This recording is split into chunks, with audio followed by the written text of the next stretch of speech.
मैं आज इतना ही कहने के लिए, निवेदन करने के लिए आया हूं। आज तो बाबूधान मुर्मू जी ने नामांकन पत्र दाखिल किया है। आज चुनाव की यहीं से शुरुआत होती है। मैं आप सब लोगों से निवेदन करने के लिए आया हूं, जो आज इस प्रदेश में सरकार है, 5 वर्षों तक इन्होंने ठगा है झारखंड वासियों को, और 5 वर्षों तक इन लोगों ने झारखंड को लूटा है। 5 वर्षों तक ठगा। आप याद करिए, पहले कहा था कि गरीबों को हम 72,000 रुपया साल में देंगे, किसी एक को भी इन्होंने नहीं दिया। इन्होंने गरीबों को, माँ बहनों को कहा था कि हमारी सरकार बनेगी तो 2,000 रुपया चूल्हा खर्च देंगे, किसी को इन्होंने नहीं दिया।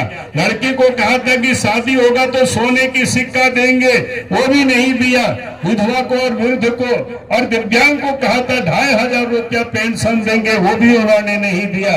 नौजवानों को कहा था, बाबूजी का कसम खा करके हेमंत सोरेन बोला था कि हम शिबू सोरेन की बेटा है, 5 लाख रोजगार नहीं देंगे, नौकरी नहीं देंगे तो राजनीति से संन्यास ले लेंगे। जो बाप की कसम खाता है और उसको भी पूरा नहीं करता है, तो झारखंड को ठगने में उनको कितना समय लगेगा। और इसीलिए मैं आज आप सब लोगों से यही कहने के लिए आया हूं, नौकरी तो नहीं दिया, जितनी भी वैकेंसी हुई सब में पेपर लीक हुआ। लड़के सड़क पर आंदोलन कर रहा है, आज भी आंदोलन कर रहा है, हाई कोर्ट सुप्रीम कोर्ट तक की दौड़ लगाते हैं। पिछले दिनों भादों की उमस भरी गर्मी में एक्साइज विभाग में सिपाहियों की दौड़ में 19 बच्चों की मौत हो गई। उसके लिए कोई अगर जिम्मेवार है तो इस प्रदेश के मुख्यमंत्री हेमंत सोरेन जी जिम्मेवार है। और इसीलिए मैं आज आप सब लोगों से यही कहने के लिए आया हूं, इन्होंने 5 वर्षों तक झारखंडियों को ठगा है और झारखंड को इन्होंने लूटा भी है। बालू को भी लूटा है, पत्थर को भी लूटा है, कोयला को भी लूटा है, लोहा को भी लूटा है, जमीन को भी लूट रहा है। अब ने कहा कि आप भारतीय जनता पार्टी की सरकार बनाइए, बालू को ग्राम सभा को सौंप देंगे, गरीब को पैसा नहीं लगेगा, घर बनाने में कोई परेशान पुलिस वाला नहीं करेगा, पत्थर की खदान भी यहाँ के लोगों के नाम से लीज होगा, बाहर कोई दिल्ली और मुंबई से लोग यहाँ नहीं आएंगे। यही मैं आज आप सब लोगों से कहने के लिए आया हूँ। प्रधानमंत्री इस देश के नरेंद्र मोदी जी गरीब को यहाँ से मुद्रा लोन की तहत लोन भी देते हैं। मैंने कहा कि जब हम मुख्यमंत्री थे, आपको याद होगा, हमने रोजगार के लिए बस बांट दिया था।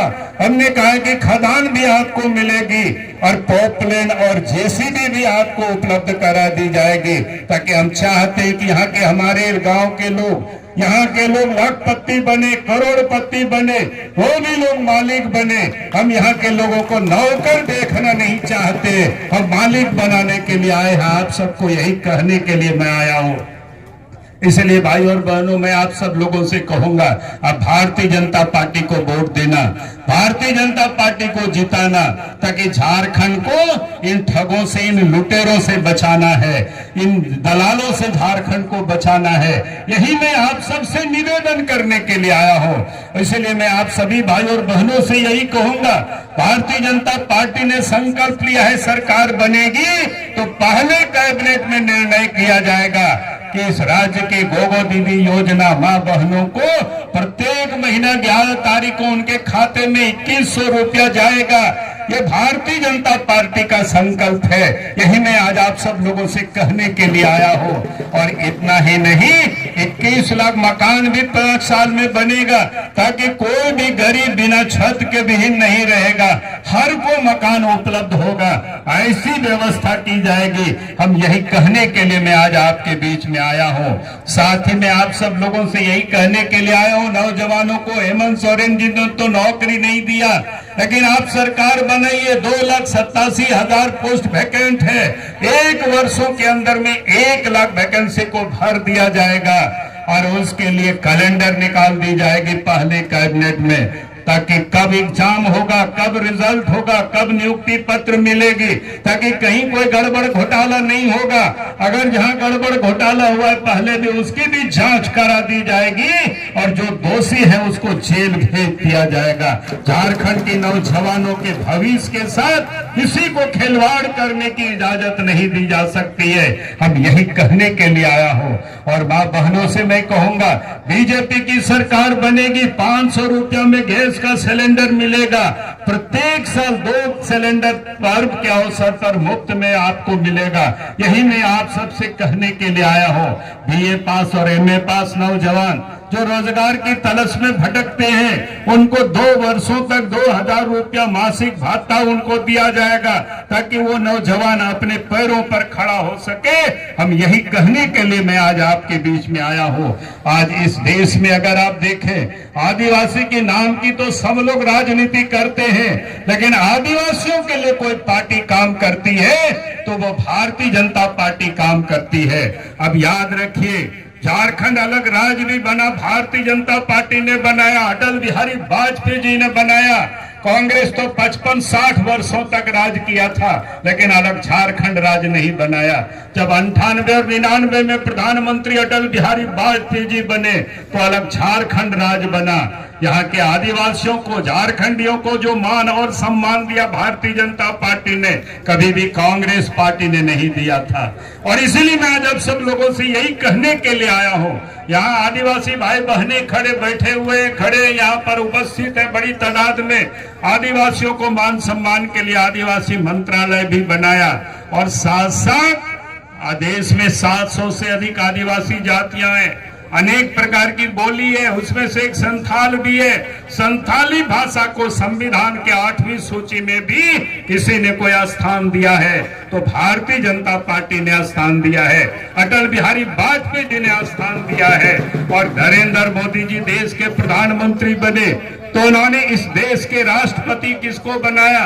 श्रीमती द्रौपदी मुर्मू को बनाया, जो हम सब लोगों संथाल समाज से आते हैं। और साथ साथ द्रौपदी मुर्मू के साथ झारखंड देश के अंदर में आज भी 2 राज्य में मुख्यमंत्री आदिवासी हैं। आपका उड़ीसा में आपके मोहन मांझी संथाल मुख्यमंत्री है, आपके छत्तीसगढ़ में विष्णु देसाई गौड़ मुख्यमंत्री आदिवासी मुख्यमंत्री है। अब जरा सोचो, कौन पार्टी इतना आदिवासियों को मान और सम्मान देती है? देश के प्रधानमंत्री गरीबों की चिंता करते हैं। नरेंद्र मोदी जी ने कहा गरीब कोई भूखे नहीं मरे, प्रत्येक महीना 5 किलो अनाज फ्री में भी भेज रहे हैं। स्वास्थ्य की चिंता करते हैं, इलाज ठीक से हो, आयुष्मान योजना, घर प्रधानमंत्री आवास। इस प्रकार से इस देश के प्रधानमंत्री नरेंद्र मोदी जी गांव की चिंता करते हैं, गरीबों की चिंता करते हैं। इसलिए बीजेपी की सरकार में गांव तक सड़क भी पहुंच गया। नहीं तो गांव तक आने जाने की सड़कें नहीं हुआ करता था, नदी नाला में पुल पुलिया नहीं होता था, घरों के लोग बिजली भी नहीं देखे थे। अब गांव की घरों तक बिजली भी पहुंच गया है। अगर ये काम किसी ने किया है तो बीजेपी की सरकार ने किया है, इस देश के प्रधानमंत्री नरेंद्र मोदी जी ने किया है। आज लोग कहते हैं कि ये बीजेपी की सरकार बनेगी तो लोगों की जमीन लूटेंगे, ये दुष्प्रचार करते हैं। आप सबको मैं बताता हूं कि इस राज्य में अगर जितनी आदिवासियों की जमीन कांग्रेस के राज में लूटा गया है, बड़े बड़े डैम से लूटा गया, बड़े बड़े खदानों में लोग विस्थापित हुए, उजाड़े गए, बड़े बड़े कारखानों में लोग उजाड़े गए, कांग्रेस के राज में हुआ। और झारखंड मुक्ति मोर्चा, झारखंड पार्टी के लोग उन्हीं के साथ थे, लेकिन कभी भी लोगों को न्याय नहीं मिला। मोदी जी के राज में कहीं भी कोई आदिवासियों को भी उजाड़ा नहीं गया है। और इसीलिए मैं आज आप सब लोगों से यही कहने के लिए आया हूं। और झारखंड में आप सबसे मैं यही कहूंगा कि आज रोटी बाटी और माटी को बचाने का सवाल है। यही मैं आप सब लोगों से निवेदन कर रहा हूं। और मैं आज कहूंगा कि आदिवासी भाई बहनें, हमारी तो आबादी घट रही है। आप जरा देखिए, संथाल झारखंड प्रदेश में 10% की आबादी की कमी हुई है 1951 से 2011 के बीच में। और संथाल परगना में आज 16% की कमी हुई है। अगर हमारी आबादी उसी प्रकार से कमी होती रही, कांग्रेस की सरकार रहेगी, जेएमएम की सरकार रहेगी, तो हम ऐसे उजड़ते चले जाएंगे। हमारी आबादी कम होगी तो फिर हमें आबादी के हिसाब से ही रिजर्वेशन भी मिला हुआ है, लोकसभा की सीटें भी घट जाएगी, विधानसभा की सीटें भी घट जाएगी, सरकारी नौकरी भी घट जाएगी। और इसीलिए मैं आप सबसे यही कहने के लिए आया हूं, अगर आदिवासियों को कोई बचा सकता है तो भारतीय जनता पार्टी बचा सकती है। और इसीलिए मैं आज आप सब लोगों से यही कहने के लिए आया हूं, आपका साथ भारतीय जनता पार्टी को मिलना चाहिए, आपका वोट कमल फूल छाप में पड़ना चाहिए। आप यहां से बाबूधान को जिताएंगे, झारखंड में बीजेपी की सरकार बनेगी, आपकी घटती आबादी को ठीक से दुरुस्त किया जाएगा, आपको यहां से अच्छे सम्मान मिलेगी, ताकि आपकी हक और अधिकार को कोई लूट नहीं सके, इसको सुरक्षित किया जाएगा। यही मैं निवेदन करने के लिए आया हूं।